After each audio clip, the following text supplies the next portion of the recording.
If you're a professional brewer, you know how frustrating it can be when you go to place a yeast order and what you're looking for is out of stock. Well, Imperial Yeast is here to help by guaranteeing that commercial orders up to 20 liters of 10, yes, 10 of their most popular strains will ship free if they're not in stock when you place your order. Some of these strains include A38 Juice for those hazy IPAs, A07 Flagship, a classic in clean American styles, L13 Global, which is said to be one of the world's most popular lager strains, A44 Viking for your warm fermented beers, and so many more. So in addition to pitching right with the highest quality yeast on the market, they're promising that yeast will be ready when you need it or shipping is on them. Whether you're a pro or a home brewer, if you haven't tried Imperial Yeast in your brewery, it's time to up your game. You can check out everything Imperial Yeast has to offer and place your commercial orders at imperialyeast.com.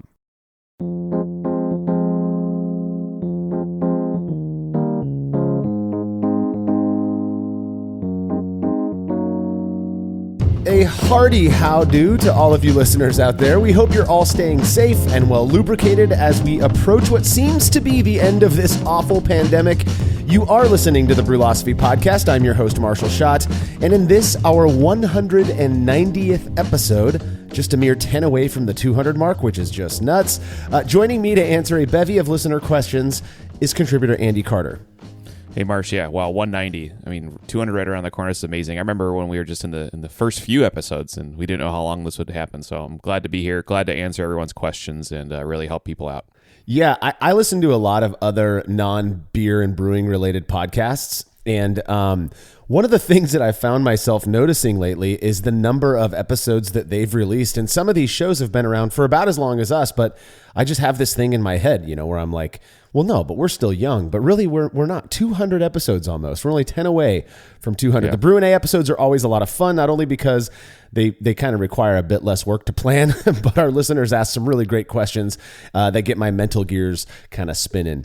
Again, I was thinking this is our 18th Brü A episode. We did skip one of our 10th episodes to do a kind of fun party thing a while back, and we typically address 10 to 12 questions per Brü A, which means that since we started this series a couple years ago, we've answered nearly 200 questions. That's crazy. That's awesome. Yeah. And I sincerely hope it's been at least somewhat helpful for some of you. We try to be as honest as possible and not just kind of go to rote answers when we respond to these questions. And I've said it a million times. We are open to answering whatever questions you might want to ask us. So if you have questions, you can submit them to feedback@brülosophy.com and just make sure in the subject line that you indicate it's for Brü A. All right. If you like what we're up to and want us to keep doing it, consider becoming a patron of Brülosophy. By committing to a small monthly pledge over at patreon.com/Brülosophy, you'll receive rewards like access to unpublished recipes, unique discounts at YakimaValleyHops.com, and an invite to a monthly live Q&A session with someone in the brewing world.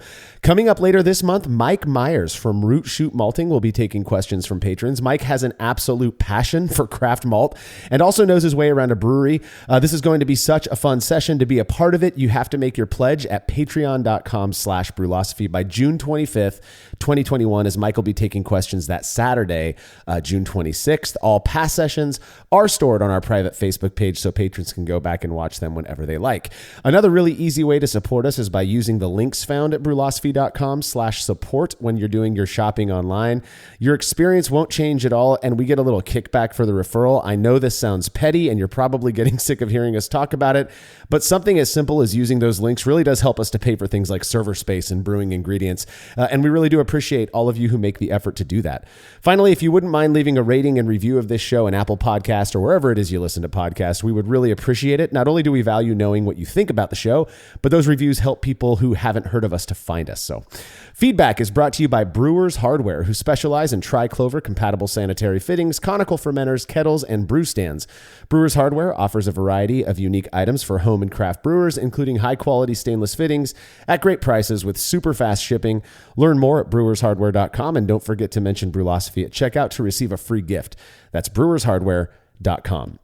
Listener Tom Lopez from Littleton, Colorado wrote in with a question based on something he heard us say in a past episode. Tom said, you guys made a comment about cold crashing in a keg with just a little pressure to prevent suckback. I'm a new home brewer and was making my third batch of beer, a Kolsch. I had every intention of doing the traditional fermentation starting around 63F, which is 17C. Then after 2 weeks, lowering the temperature by 1 degree Fahrenheit or about half a degree Celsius per day until it was around 50F or 10C. But I had too much other stuff going on and ended up just letting it ferment out for about 3 weeks in my basement, which stays in the low 60s or around 16C. Transferring it to a keg, hitting it with 30 PSI and cold crashing in my keezer at 35F or 2C. The next day, the pressure was down to about 10 PSI, so I cranked it back up to 35 PSI for a few hours. We couldn't wait to try it, so we poured a little taste and were pleasantly surprised. We had a few guests over at the time, so inspired by your show, we did a little mini triangle test using my Kolsch and a commercial one. He says he used Telluride Mountain Kolsch. No one could correctly distinguish mine from the two commercial examples. So I felt pretty good about that. That was a really long-winded backstory for my question. Is it bad, wrong, or discouraged to force carbonate and cold crash at the same time like I did? And if so, why? I see no reason not to do this because I do it all the time and I love my beer. I only recently have a, bucket style stainless steel fermenters where I could cold crash after fermenting without too much risk because I can seal the vessel off. With PET carboys too, you can also do the balloon lock, the balloon lock to prevent the air coming back in. But no, I'm carbonating and clarifying my beer in kegs usually, simultaneously. So yeah, it's absolutely not bad and will not ruin your beer. The only thing that I'd be concerned about is that suckback. But if you're ensuring that that's not going to occur, then yeah, there's nothing wrong with carbonating your beer warm. The thing is that CO2 more readily dissolves into cold solutions, which is why it's usually recommended to carbonate cold beer, but it's not imperative. But still, attaching the gas when the beer is warm isn't going to hurt anything. However, I have to say this.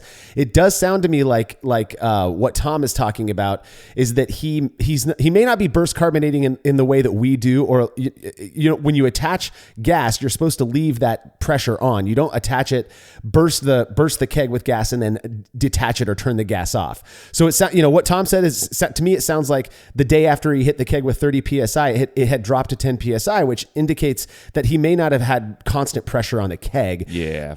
And so that's the only part I want to note is that if you want to burst carbonate in the way that we do, and I think probably the most effective way, you got to leave that gas attached completely. You don't turn the gas off. You just leave it on constant flow the whole time. For cold crashing purposes, though, if all you wanted to do was put some gas on the beer while you were cold crashing, it sounds like what you did was perfect, and I don't think it's going to hurt the beer in the slightest. So, well, thank you for the feedback, Tom. If you have show feedback, you could send it to feedback@brulosophy.com or leave us a note on social media. Speaking of Kolsch's, if I were forced to pick a handful of beer styles to drink for the rest of my life, Kolsch would definitely be on the list. Well, listener Adrian Grisoris made a version of this delicious style he calls Buddha's Meadow and sent me a bottle to share with my friends. 1 minute beer review with Jersey and Tim. I want to address Timmy's opinion of this beer because it's filled with lies and ignorance. You like this beer because it's light and clean. And you liked it because it's light and clean. And you also mentioned that it just had no like smell. Miller Lite. It had no smell. So it's probably a Miller Lite. And if it's not a Miller Lite, it's something very close in style to a Miller Lite. Great in my book. Dude, we have cracked the code. He thinks he can pull one over on us, but we become more learned by the day. Our learnedness curve is outpacing his ability to be the trickster. We are drinking Miller Lite. Cheers, bud. Cheers, man. That's good. If you said that wasn't Miller Lite, that'd be so ignorant. I don't know that it is exactly Miller Lite, but it's very good. It's some kind of a light beer. Light beers are what? They're Pilsners. Pilsner, yeah. It's called a Pilsner. It's a delicious Pilsner. It's very good. We go with delicious Pilsner. We're not phoning a friend. Final answer. I'm going to pull out a 9 on the Jersey and Tim. I'm going to pull out everything I got, which is a solid 4. Listen, I get the pull to compare anything light, crisp, and easy drinking, which Buddha's Meadow definitely was, to an American light lager like Miller Lite, but this was totally different. Yeah, I got to believe that this is not Miller Lite because these can be so different in terms of aroma and flavor, but I know the guys, they want to just go right back to Miller Lite every time they can, and they ran there very quickly, maybe too quickly. Yeah, Adrian's beer had a beautiful bready malt character, which I do get. I'll be honest, it's why I like Miller Lite more than the other mass market light beers, but I had this really nice bready malt character with subtle apple pear notes that I usually get from Kolsch yeasts. Super clean, super good, easy drinking. Everything about this beer was money, and I'm glad the guys liked it. I would have been surprised if they didn't. So great job, Adrian. We really do appreciate you sending those beers to us. If you want your beer or any other fermented beverage reviewed on the show, email me, marshall@brulosophy.com, and we'll get you all set up. When we return from this break, answers to your questions.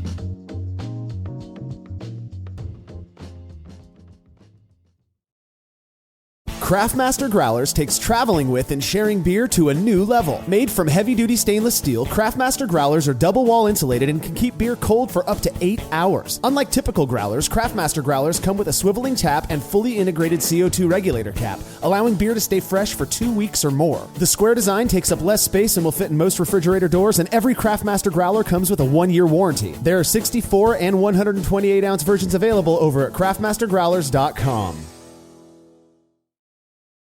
After a long brew day, the last thing I want to do is waste more time chilling wort. I've tried so many different options, and ultimately I settled on the super efficient immersion chillers made by Jaded Brewing.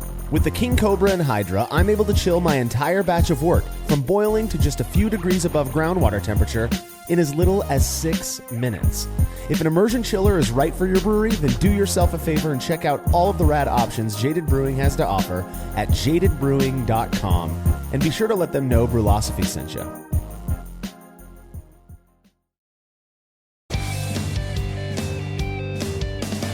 Compact and simple to use with a small footprint for brewing indoors, the Grainfather makes it easy for you to brew professional quality beers at home. The Grainfather is an all-in-one brewing system that lets you brew all grain beer in a single compact stainless steel unit. It uses an electric heating element and pump to maintain a constant temperature and to circulate the wort during the mashing and cooling stages. It also comes with a counterflow chiller to reduce chilling times and produce high-quality wort. And now, with the addition of their conical fermenter, the Grainfather takes things one step further by offering homebrewers state-of-the-art temperature-controlled fermentation just like commercial breweries use. And with the Grainfather Recipe Creator and Connect app, you can easily design a recipe, sync your brewing system with your phone, and then just sit back and relax as the app takes over and assures that you maintain your scheduled mash temps and boil schedule. Head to Grainfather.com to purchase your all-in-one brewing system today and to sign up for their free recipe creator tool. Once more, head on over to Grainfather.com, that's Grainfather.com, and get started today.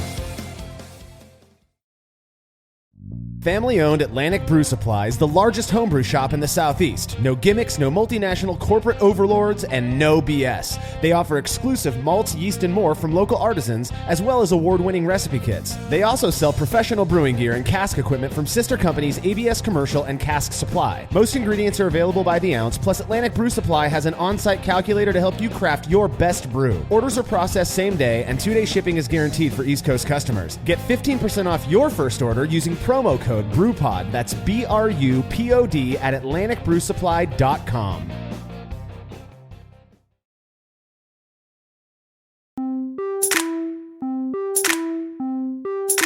Thanks to all of our listeners who have submitted questions. It really is what makes this series possible, and we continue to get a bunch of submissions. If yours doesn't get addressed in this episode, if you've emailed us a question and we don't get to it in this episode, it is very likely on our list to be answered in a future Brü A. All right, first question comes from Nathan Germano from Mandora Bay, Western Australia, who says, I have a question regarding keg purging with CO2. I have a keg mentor. I believe these are a commercial Sankey kegs that they have retrofitted to act as fermentation vessels popular in Australia. I may be wrong on that, but he says, I have a keg mentor that I use to pressure ferment. I cold crash under pressure too, then clean my kegs and fill with CO2 and purge the oxygen by opening the relief valve a few times. I've never had an issue with cold side oxidation and was wondering whether the fact that the beer has already been carbonated prior to kegging, that there would be little chance of any oxidation, especially because I'm filling via the dip tube and relieving from the relief valve as it fills. So O2 gets purged because it's lighter? Yeah, this is a good question. I think there's always a little bit of confusion or perhaps like some nuggets of truth that fall apart a little bit with pressurization and purging. So, yeah, it sounds like here he's fermenting in the right way, which is in a sealed vessel, and that's all good, and he's degassing that, so that's great. And then the issue I have here is the racking part. So he says he cleans his keg, but it's just purging with CO2 to back purge it after cleaning. So it doesn't sound like he's filling it with a liquid like Star San or sort of a sanitizer and then pushing that Star San or sanitizer out with CO2. So it's really purged. It's just purged a little bit. And that's kind of what's going to happen. Just being carbonated doesn't mean you're going to avoid oxidation. It is not blocking the oxygen from getting into your beer.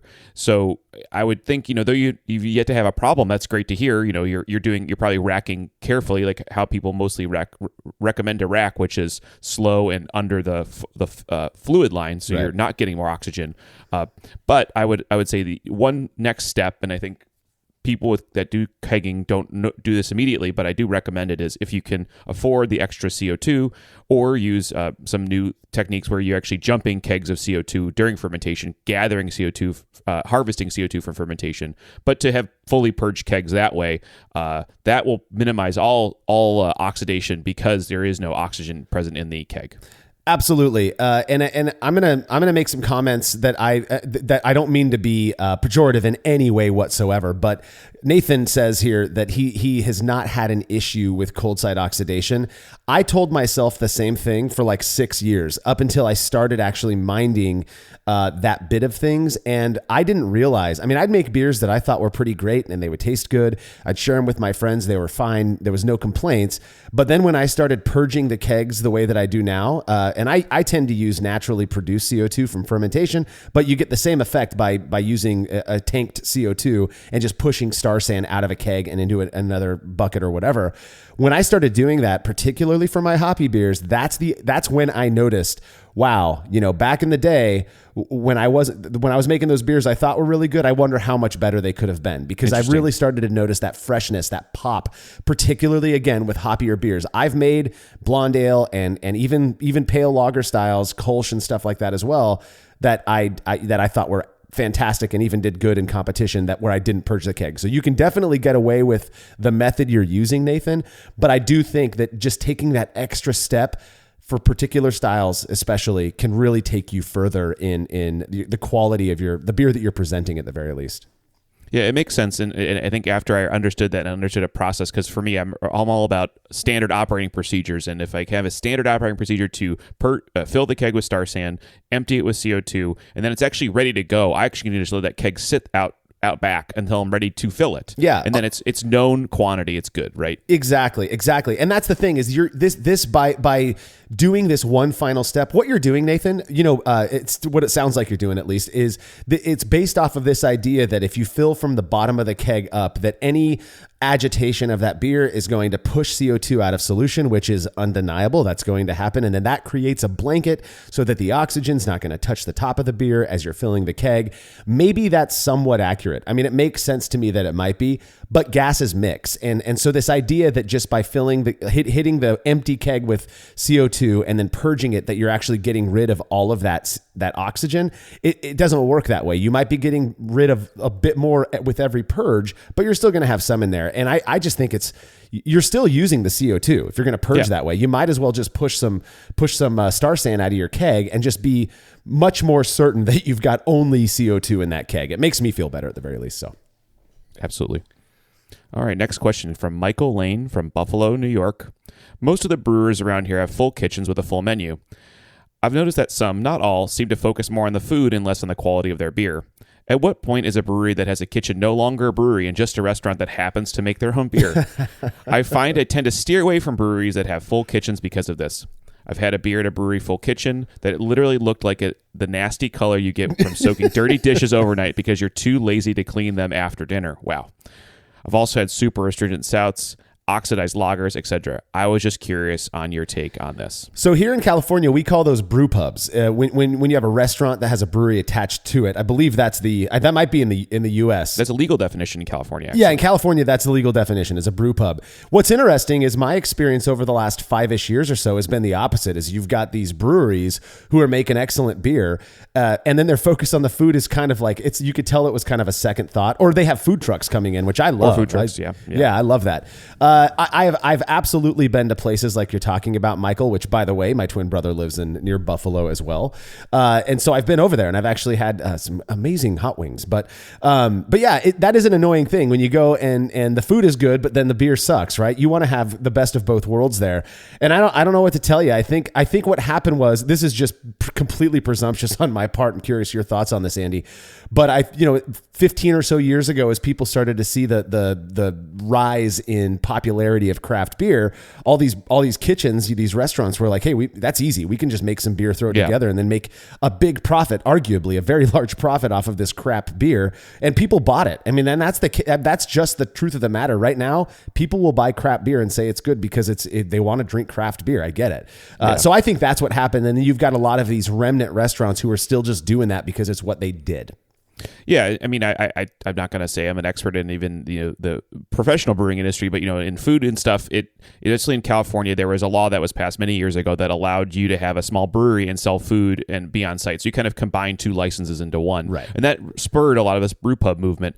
And honestly, if I was going to run a business, I think today, if I was going to say today we're going to open a brewery, I would have to include food because I want people to feel like they can come and have a few beers, have a deal, have a meal, and have a good time, right? And not just beer, not just food. And the issue is that if you want to neglect one, then your other customer is not going to feel super good about the experience, right? And that's the problem. So, it's tough. I think I would do how I vote here is I vote with my dollar, and I go to the places that are doing both well, or doing both to the level I want them to be at, and you not go to the other ones. But then again, like Marshall said, I think in general, especially in California, I've been to places that do both well because they want both to succeed.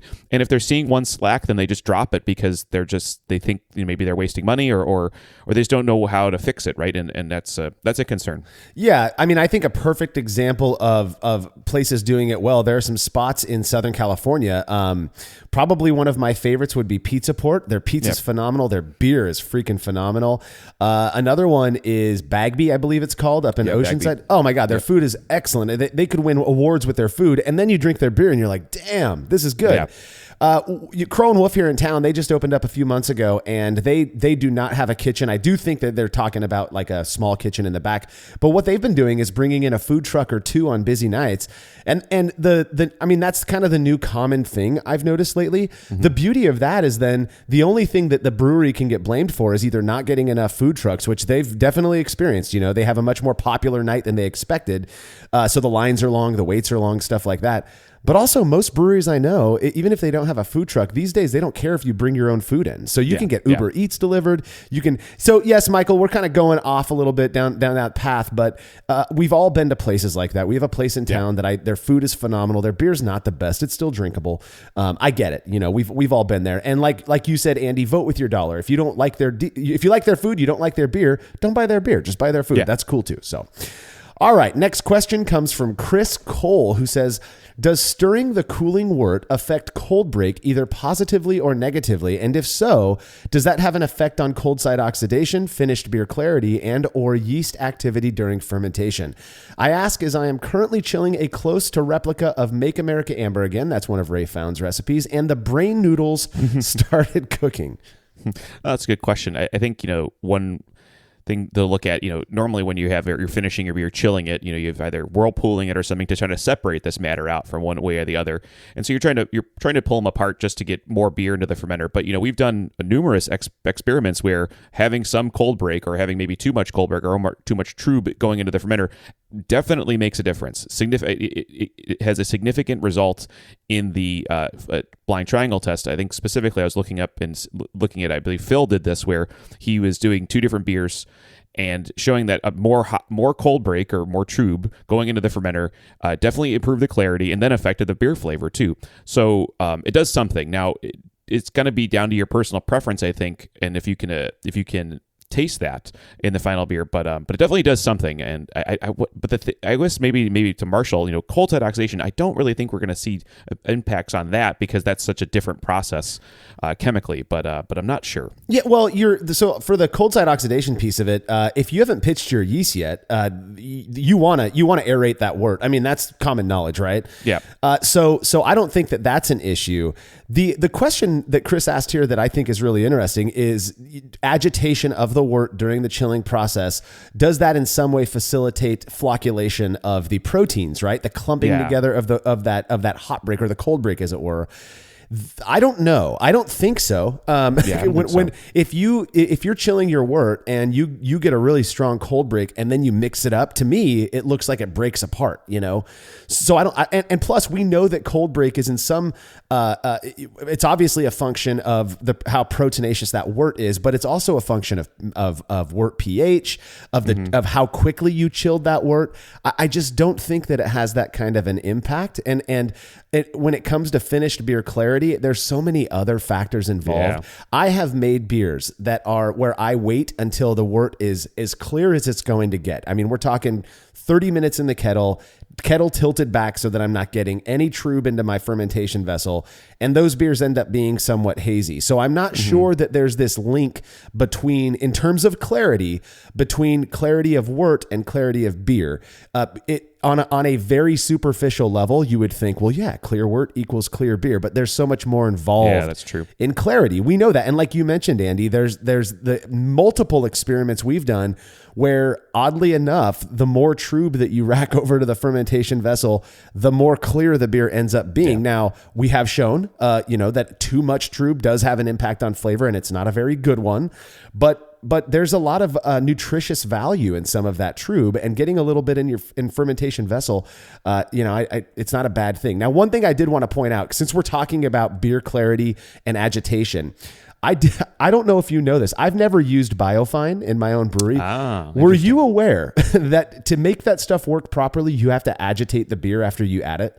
I think that's in the directions, but I think a lot of people skip over that step when they add it to their boil kettle. But yes, well, I don't know if you add it to the boil kettle or if you add it to the finished beer. But what I was told by the brewer at Crow and Wolf. Biofine. Sorry, Biofine. Gotcha, you add it to the beer, right? Yeah, I add it to the beer, but I do it right before.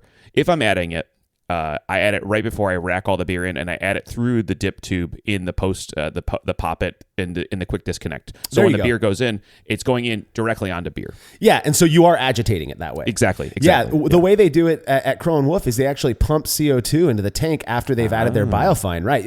And I have no idea, and I think it's some sort of a silica or whatever the silicon oxide. It's silicon dioxide, and it's just a liquid, and it's a small percent of it, and it just starts binding to things and yanks them out of solution. Exactly, and the I guess the rule with that is that if you don't agitate, it just falls to the bottom of the kettle and it doesn't do its job. Unlike gelatin, which kind of, I guess it's lighter or something, it'll kind of float around. Anyways, the reason I bring that up is that there are compounds that require some form of agitation to encourage that flocculation and dropping out of haze causing stuff. So it's not entirely, I guess, impossible that some form of agitation during the chilling process, Chris, might have some sort of a positive impact on clarity of the wort, but I've not noticed that. So anyways, the one thing I'll bring up before we move on is, depending on how he's chilling, if you're chilling with an immersion chiller, stirring it is really good to get more surface area onto the chiller.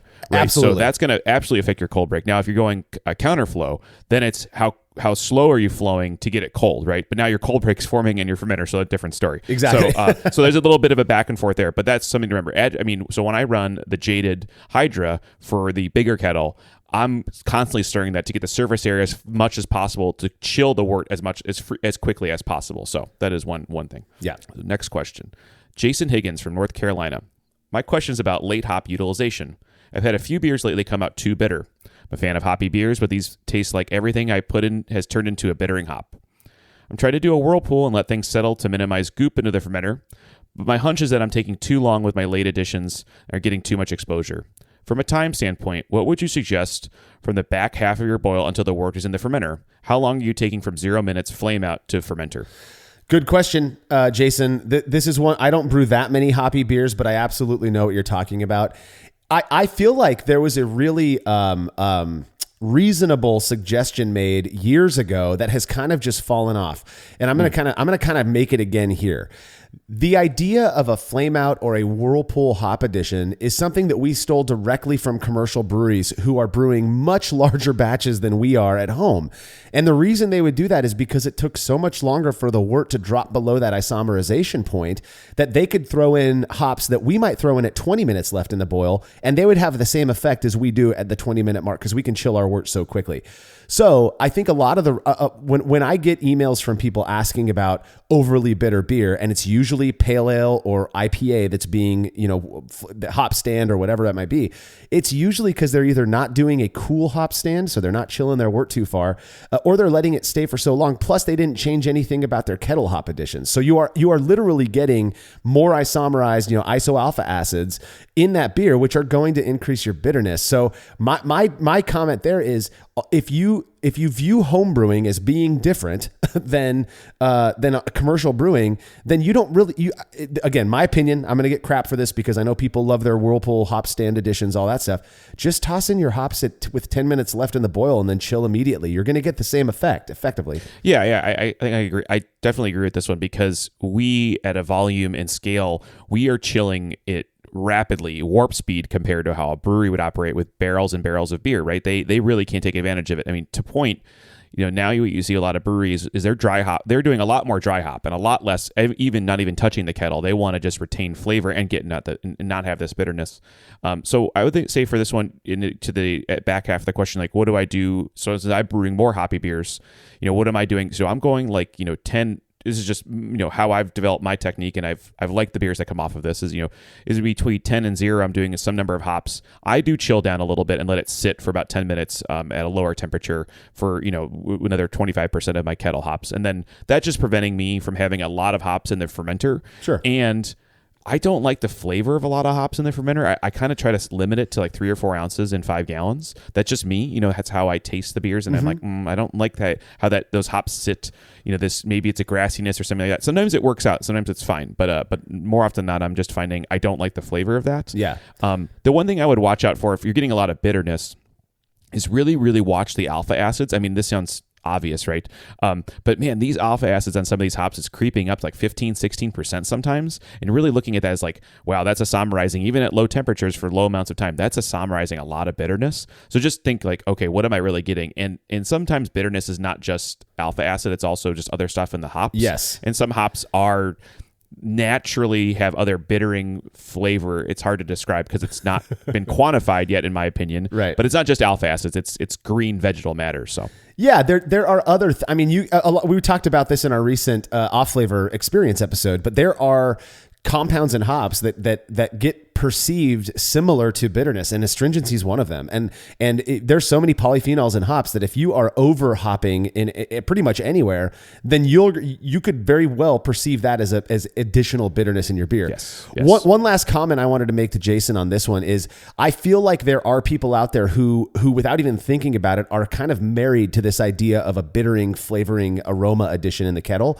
And we were all kind of raised in that world where you make a 60-minute addition to get your bitterness, a 20 to 30-minute addition to get your flavor. And if you don't do that, you're not going to... No, you can make a 5-minute addition and have that be your only hop addition and have plenty of bitterness in your beer.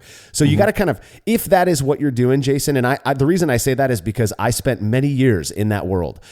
Peel away from that idea, that I guess that heuristic really, and explore a little bit. If you're getting too much bitterness in your beer, then do things that are going to reduce the bitterness in your beer. If I'm making, for example, a New England IPA, I might do a very, very small 60-minute addition just to add depth of bitterness, because I feel like there are different types of bitterness that I perceive at least. So I might throw in just a little whisper of hops at 60 minutes, but then everything else is coming 5-10 minutes max left in the boil, and a huge dry hop. Again, I'm with you, Andy. There are something about a overly dry hopped beer that I find somewhat displeasing and off-putting. So I 3 to 4 ounces max, and regardless of the style. But I'm not doing a hop stand. I don't see the purpose in it. I feel like a lot of people do it to emulate commercial breweries. Yep. But now, if you are chilling down to 160 degrees Fahrenheit or something like that, and then adding a bunch of hops, I mean, I don't know what you're going to get from that you wouldn't get from a dry hop but hey, do you? If your beer's too bitter, you got to make a change, though. Yeah. All right. Next question comes from Mike Castor, who says, do you think if I skip the cold crash step to avoid oxidation due to suckback, the CO2 left in the fermenter headspace would be sufficient to block oxygen getting into the beer when kegging via gravity rather than pressure transferring? Mike says, I have a SS brew bucket, but have not used any kind of low pressure transfer yet and would like to start avoiding any oxygen pickup. Yes. So like our earlier question, about oxygen and CO2 and mixing, I will say, while there is a difference in the weight of these two things, they are in gas form, so they're readily able to mix given enough time. They will reach equilibrium if they'll approach each other, and there'll be maybe two different layers, but over time they will become completely the same. So you're going to get a little bit of oxygen into that beer then. And I do encourage, if you're looking at this, and to Marshall's earlier point about seeing that little bump and improvement of your beer by doing this low pressure transfer, getting CO2 and getting quick disconnects to help you have that be the transfer method rather than having any oxygen get into the fermenter. We've done a lot of exploration and experimentation on cold site oxidation, and we've tried to parse it out into its various vectors for oxygen ingress. The first one, obviously, being the cold crash step, because naturally, as liquids cool, they condense and they contract, and so that's going to suck air in if there's a way or something. For me, it's CO2 because I attach gas to it. That's going to suck that in. Okay, you've got that. And then you've got the kegging process. How are you getting that wort out? Well, or that beer, as it were, out of the fermentation vessel. Again, as that beer volume drops in your vessel, it's got that stuff on top's got to be displaced with something. And if you're not using CO2, it is going to be air. Gases mix, as we talked about earlier. The top of that beer, at the very least, is going to be in contact with some oxygen. There's no denying that. So now you've got that. And then you've got what the vessel is that it's going into, which it sounds like Mike here is asking, is the extra CO2 in solution of the beer that gets pushed out or expressed due to the agitation of kegging. Will that be enough to purge the headspace of the keg? I think all of those different things on their own, if you just skip one of them, you may get away with decent results. What we have found over and over again is when you don't mind any of them, and you don't do anything to eliminate or reduce oxygen ingress, that yes, you will notice, again, I hate to keep harping on this one, but with sensitive hoppy styles like New England IPA, that is where you're likely going to have issues is with that. So. Mm-hmm. Yeah, I think these are all good steps. And again, I think there's people that have made these beers and you think, okay, these are really good. I'm really happy with these beers. And then these extra little things, or we consider them little things now that we've integrated them into our processing. Right. But as you add those little steps and don't feel uncomfortable or don't feel like you're going to make a bad beer by not doing these things. But then once you do them, I don't think you're going to turn around and look back. These are really good things. And I mean, these are emulating commercial brewing techniques, because if anyone knows how to prevent oxygen from getting into beer, it's usually a commercial brewer. And they'll give you those kind of tips. And these are exactly what they're doing about purging and everything and things like that. And we're fortunate that we can have, a bottle of CO2 basically whenever we want to just spray things down and disconnects. And I would say today, of any time in the recent history of homebrewing, there's so much good equipment out there that you can hook these things up in very odd combinations and permutations that you can really prevent all the CO2, or all the oxygen from getting into your beer. So yeah, I'm fairly confident that the procedures that I'm using today eliminate almost 100% of oxygen exposure to my beer, and and the results are in the pudding. I mean, that's just how it is. The beers are better. Yeah. Now, the one thing I want to say to Mike and anyone else who's wondering about employing these low O2 kegging methods, once you try it, you'll realize how easy it is, and you'll probably never go back. Yes, you're going to have to spend a little bit more money on CO2, but you're already invested in this brewing thing anyways. Don't cut corners when it comes to cold site oxidation. I did for years. I wish I wouldn't have. I feel like I gave wrong info for a little while there. Just don't cut corners. It's a very, very easy process. Well, we've got to get to our final break. We'll be back with more Brü A after these messages.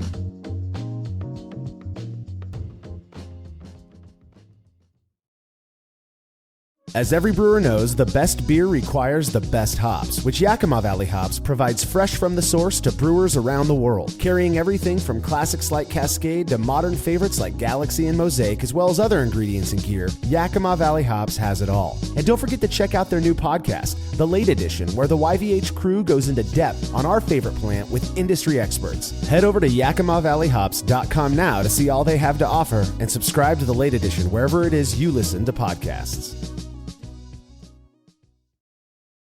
There's no denying that stainless steel is the best material for brewing equipment, and Delta Brewing Systems offers some of the lowest prices on high-quality stainless gear, like the Firm Tank, which in addition to holding 8 gallons or 30 liters of work, comes with a domed lid to even further reduce the chances of a messy blow-off. Plus, it can hold up to 4 psi of pressure for closed transfers. Delta Brewing Systems also has their own line of brew kettles, as well as one of the lowest-priced all-in-one electric brewing systems out there, and their prices are shockingly low. If you're in the market for legit stainless gear that won't break the bank, do yourself a favor and head over to deltabrewingsystems.com today.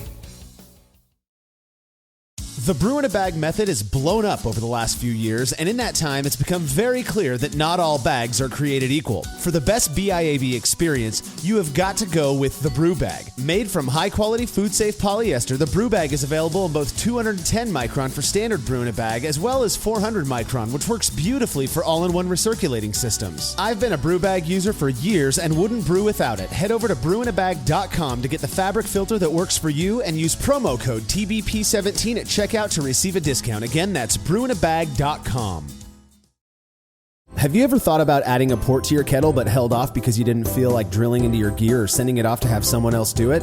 From the makers of the world's fastest counterflow chiller, the Exchillerator, comes the Hangover, the easiest way to add extra ports to your kettle, as well as countless other options. Mount a faucet to your keg for easy portable pouring. Set up the perfect whirlpool arm. Hold a heating element in place. All of this and so much more without permanently modifying your gear. Manufactured right here in the United States, the Hangover offers brewers too many convenient solutions to list here. So head over to Exchillerator.com today to see what the Hangover can do for you.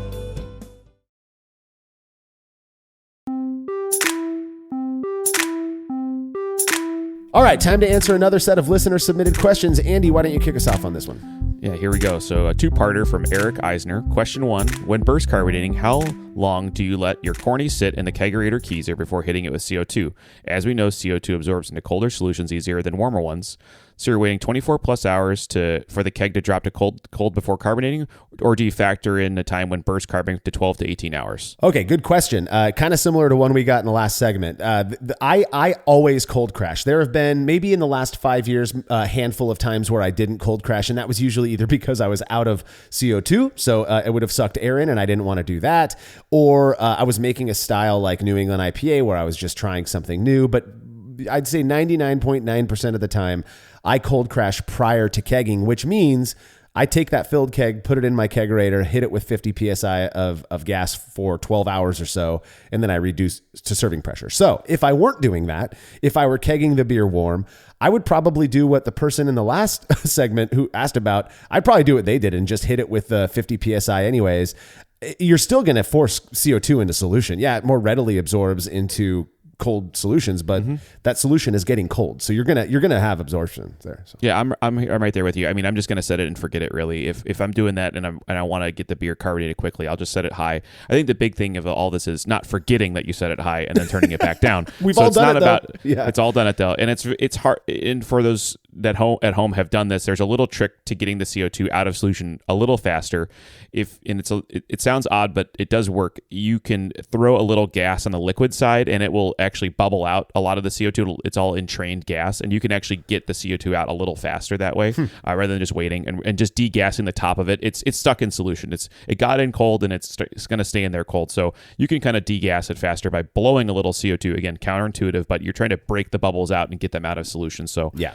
If you do overcarbonate, but I don't think there's a real big difference. Cold, warm, just how long it's going to be, and don't forget to turn it down. Yeah. So second part. Question 2, my kegerator came with inner tap faucets and about 5.5 feet of 4mm EVA barrier line per tap. I've never had foaming issues for beers carbonated under 3 volumes of CO2, which makes sense as this length is more than enough per line balancing calculators. However, I've heard you say that your minimum liquid length is somewhere around 10 to 15 feet of line. What are you getting from that 2 to 3x more line that I'm missing, other than the ability to serve higher carbonated beers without foaming? Should I be thinking about adding more draft line permanently, or can I get away with adding a duo-tight coupler with an extra 1 or 2 foot of line when I'm serving higher carb beers? Is there a negative to too long of a draft line? There's absolutely a negative if it is indeed too long, right? You're going to have super slow pours. The carbonation will usually stay in solution, but if it's that slow, you're not going to get a good head unless you manually agitate the glass that you're, putting the beer into.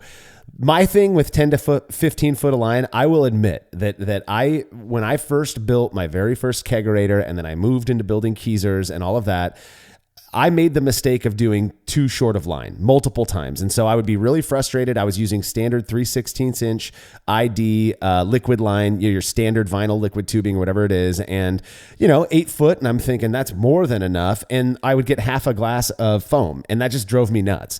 And so even when I switched to the 4mm EVA barrier lines, which thank you, Andy, for that recommendation. I wanted to go overboard just to make sure. And so what I did using those calculators is I kind of determined what my pour quality would look like with my CO2 regulator set at serving pressure of about 14 to 15 PSI. So that's a bit higher than what a lot of people are doing at 10 to 12 PSI. And that's because I do like my beers. I would rather serve somebody a beer with slightly more carbonation and then they can kind of knock it out themselves than to have a beer that's just undercarbed or too foamy. And so that is the reason I did that. Am I recommending others follow my lead there? No, you do what you want. I know people, I got an email from someone just last week saying, I've got 5 foot of the same stuff. Same thing as Eric here, 5 foot of 4mm EVA barrier and my pours are beautiful. Why are you going so long? Hey, more power to you. I believe you. And maybe in the future I'll cut it down as well. What are you using, Andy? Yeah, I think I'm using about 10 feet. So again, for experiments, I try to make everything the same as possible. I put the beers in the same kegs. I try to make the lines the same, the taps the same, everything. So when I get the beers off, they're the same as possible, right? So it's 10 feet coiled up in the back of it next to the wall of the kegerator. So it's staying cold, right? Trying to stay as cold as much as possible. It comes out up to the top of the keezer. That's not, that's just still the keezer part. So it's not insulated or anything like that. It's just kind of open but cold. I think for me, I think, Marshall, you've said you run your keezer around 40 Fahrenheit? 30. I think it's a refrigerator now, so I just keep it 36. I think is the standard. Yeah. So I run my keezer at like 44. So my lines are a little longer and my pressure's up a little. It's up a little higher. So I think my pours are okay in terms of speed. But I like my beer a little warmer just because that's how I like to drink it. Yeah. And so my lines are a little longer too. Maybe my lines are at 12 feet. I need to check them out, but they're all coiled up in the pack. So I haven't looked at them in a little bit.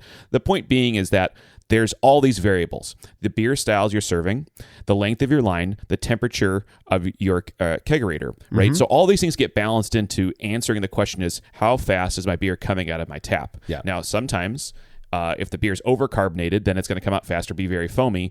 Then I have to wait for that to come out of solution or something like that. So it's all about those balances. And then I think in the end, again, personal preference, how do you want to serve the beer? And then what styles of beer you're going to serve? Because if you end up serving styles that tend to like lower carbonation, then lower line lengths. Maybe you're going to be warmer, especially English styles that tend to be lower carbonated and a little warmer.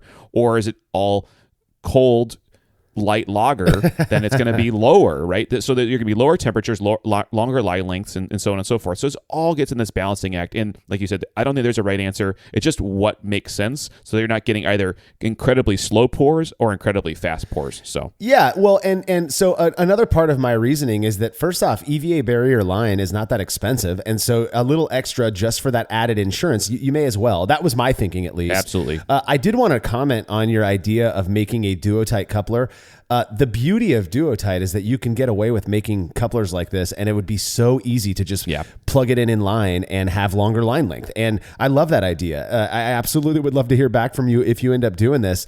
You just get a couple extra feet of that 4mm serving line and put some duotite couplers on the end, and then put it in line, and now you've got your longer beer serving. You can serve a higher carbed beer. You can, all kinds of cool stuff you can do with these new modern and very, very inexpensive bits. So I think that's very important, is that when we looked at this, or when it came out online, I was worried that this would be very expensive because they want to hook you and then you can't go back, right? Man, I think this stuff is actually in many cases cheaper than buying the traditional beer line, like a Micromatic or something like that. So I would say get a spool of it, get a bunch of fittings, and play around. And if you don't like the results, you can always go back. But there's a lot of flexibility. I would say, I would imagine, and this is just my prediction, I've not tried this with the couplers, is that if you had too many, the junctions will start to create places where bubbles can break, Yes. and then that will cause issues. So you don't want to do this you can't do this infinitely, of course, but I would say if you had 10 feet and then, hey, I want to go 15 for a very high carbonated Belgian beer, do it. I really think you're not going to see an impact, but I would love to find out. Well, yeah, I'm with you. And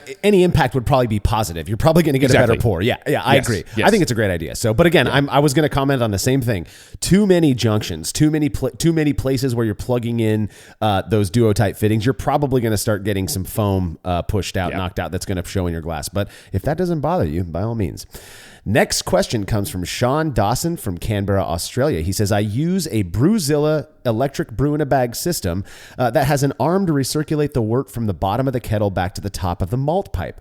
Apart from some very sticky batches, I usually have a good flow through the wort, and I would have thought that in theory the temperature would be pretty stable. However, I always get terrible efficiency in the range of 50%. I guess this wouldn't bother me if it was consistent, but it often bounces between 50% and 65%. I started stirring the malt constantly to try to get the efficiency more consistent, but it doesn't help. What I don't understand is if I have water or wort at the right temperature flowing through the grain constantly, surely I should be getting better efficiency than someone who does a no sparge batch in a cooler and only stirs it a few times. I feel like I'm missing something about how the starch is extracted from the grain and converted to sugar by the enzymes. Have any of you noticed anything similar with the electric brew in a bag systems, and have any tips to get the consistency better?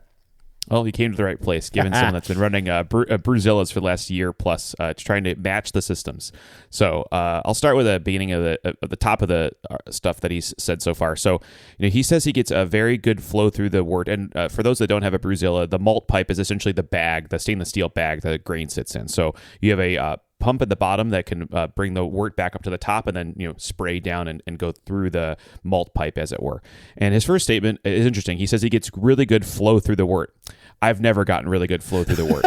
So this is kind of, it's not a negative. I think you just have to work around it. In brew in a bag, usually you have beer coming out all sides other than the top, right? In a bag situation. So you get a lot of flow. In the case of a Brewzilla, the flow is only at the bottom of the malt pipe, not around the sides. So everything has to come out through the bottom.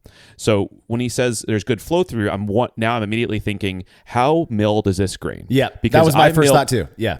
I mill pretty fine, and it will always. So there's other part of the Brewzilla is if you do leave it, if you mash in, strike, and do a single infusion, if you leave it there and you start the pump, you will overflow in all my mashes. It will go through the overflow valve and then out the sides, and then it won't come out of the fermenter. Thankfully, it should not come out of the kettle, but it will start overflowing because it's not flowing quick enough out the bottom from the top. The pump is more powerful than that flow. So that's my first concern.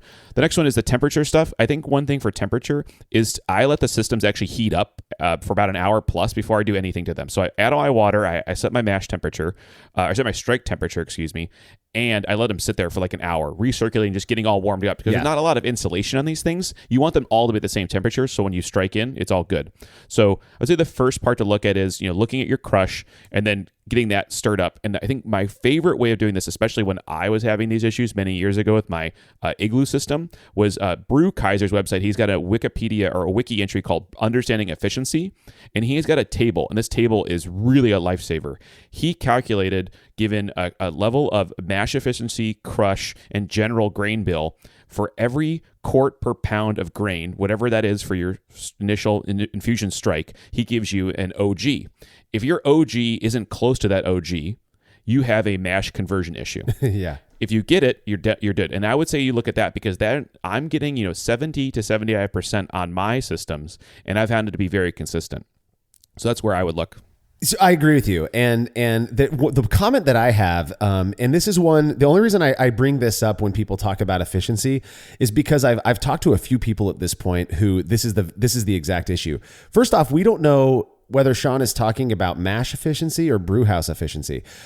Most people, when they're talking about efficiency, are referring to brew house efficiency. Mm-hmm. And what that accounts for is every bit of loss. So if you're off in any one of those calculations, your efficiency is going to look bad. Think about it. If you say that your boil off, for example, is 2 gallons per hour, and you're really getting only 1 gallon per hour, the calculated OG or the predicted OG is going to be higher, expecting because it's expecting a 2 gallons of water essentially to be gone when you are only boiling off 1 gallon.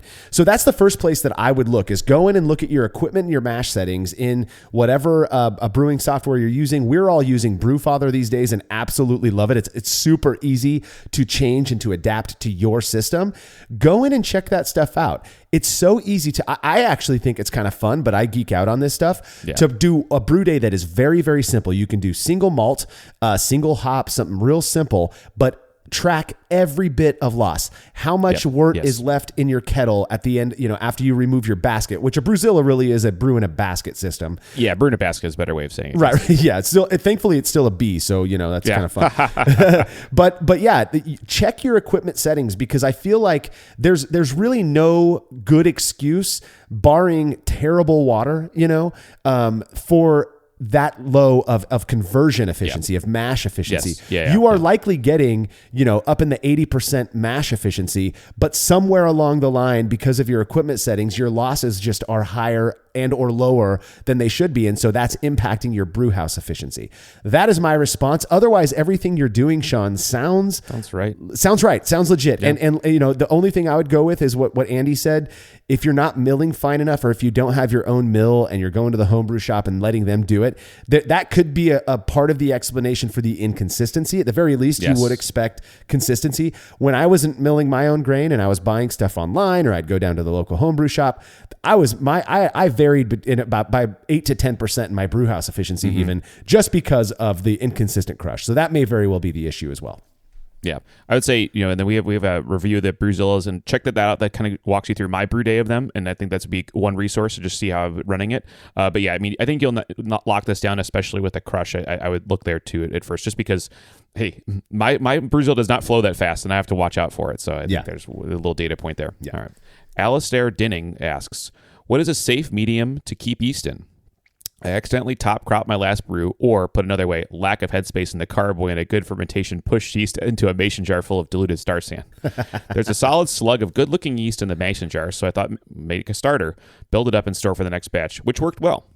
Now, I was curious if properly diluted star sand was the best medium here, so I posed the question to a couple of Facebook groups, and the answer was almost universally a bad idea because the yeast would be killed, or there would be crap in the blow-off jar, etc. So, what is the best medium to use for the blow-off jar that will keep yeast healthy?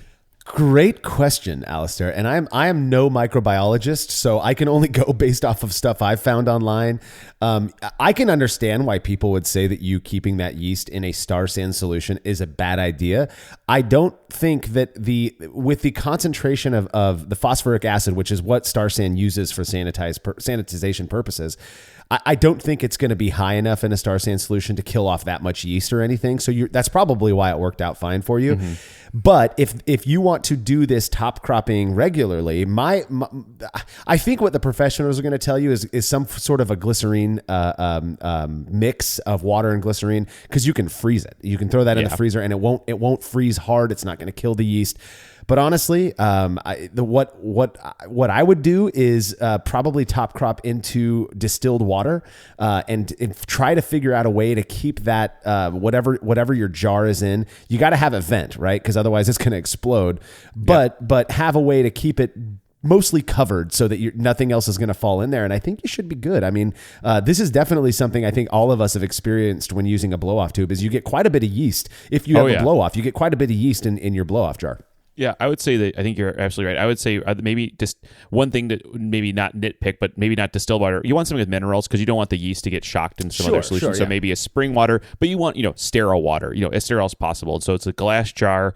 Nowadays there's a lot more people making hot sauce. So there's new mason jar tops that you could look into that have maybe 2 ports. So when you have an airlock in one and then your tube in the other, and then grab one of those, clean the mason jar, want it sanitized, boiled if possible, and then, boiled, cooled water water with some minerals in it, again, just so that the yeast don't pop because they're in some osmotically unfavorable solution, and then you're good to go. But like he said, he did put it into diluted star sand, and the yeast was fine, right? So it's just showing that was a reasonable thing to do. But I would say the closest thing to then going towards a lab, like Marshall mentioned, some type of glycerol type product to prevent the yeast from freezing and then their cell walls popping, is I would just go with distilled water or some spring water or boiled water. Even you can make your own. Just boil your water. Make sure it's sanitary and sterile, really. And then the only problem with that is that if you're not using some cool sort of rig that has two openings, so you can put your blow off tube into one and a airlock in the other one,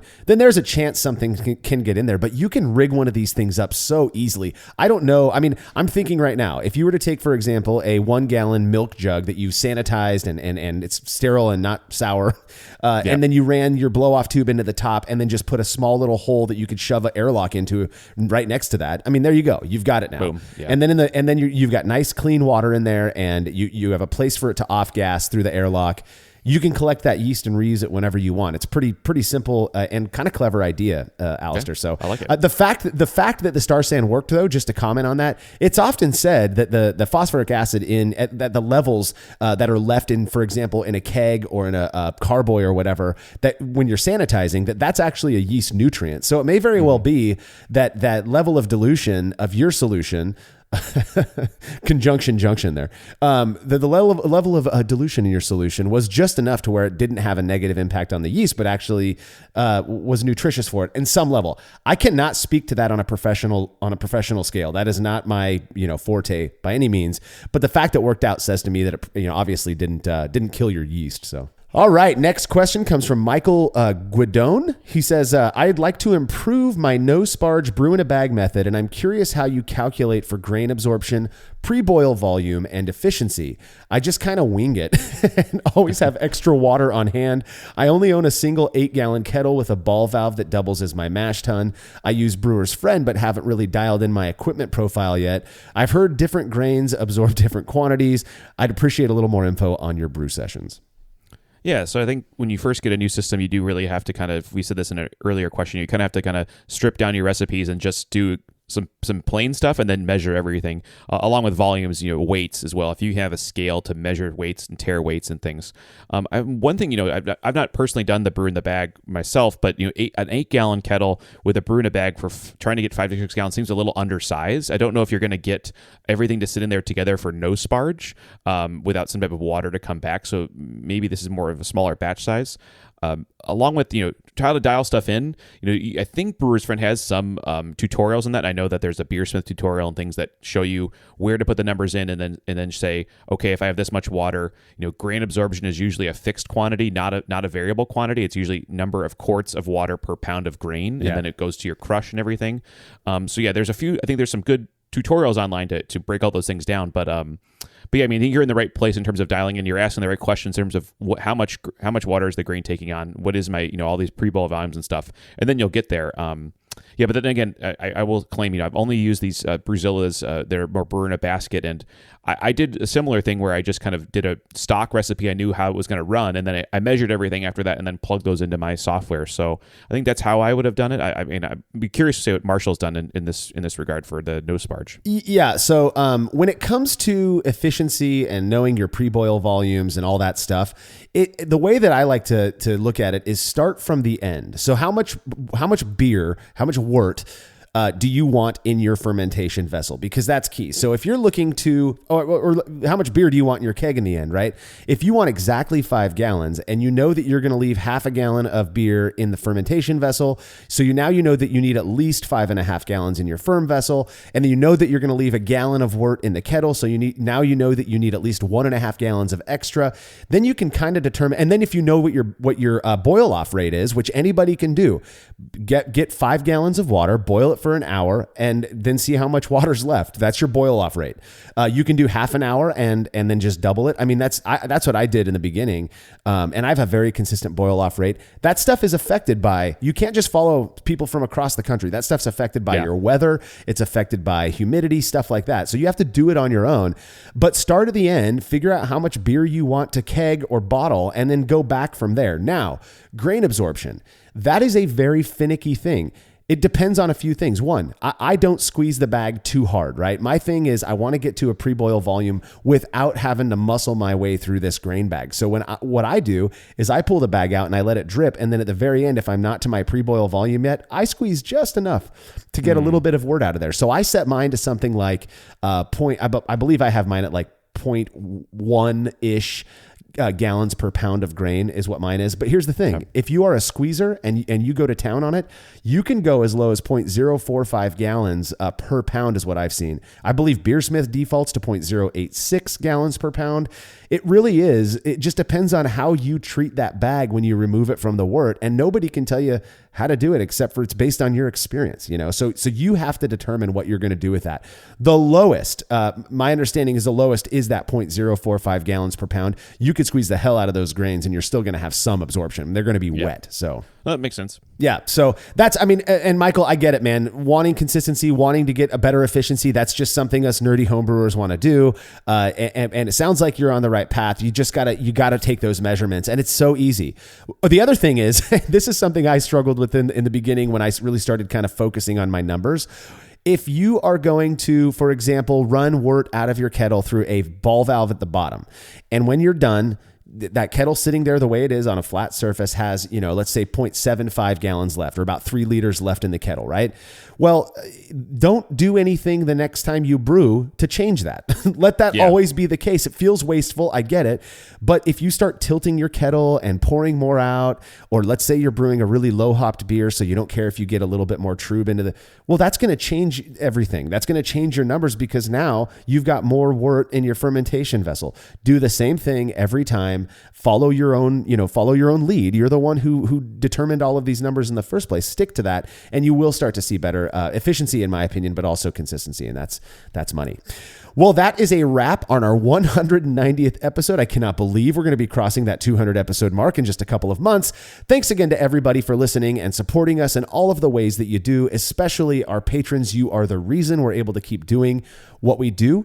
Andy, do you have any final words before we head out on this one? No, this was good. These are good questions. I like the range of questions this time. I think we saw everything from just, the basic, how do I confirm, how do I do this thing in brewing, to more free form questions, more free roaming questions, and do bring them on. I think we like answering kind of all fields of questions, not just the technical stuff, other things here on this episode too. So please keep me coming, and 200's right around the corner, Marshall. I know, it's nuts, man. And I agree. I mean, when I put out there that we'll answer any question, I was expecting to get all kinds of weird non-brewing related stuff.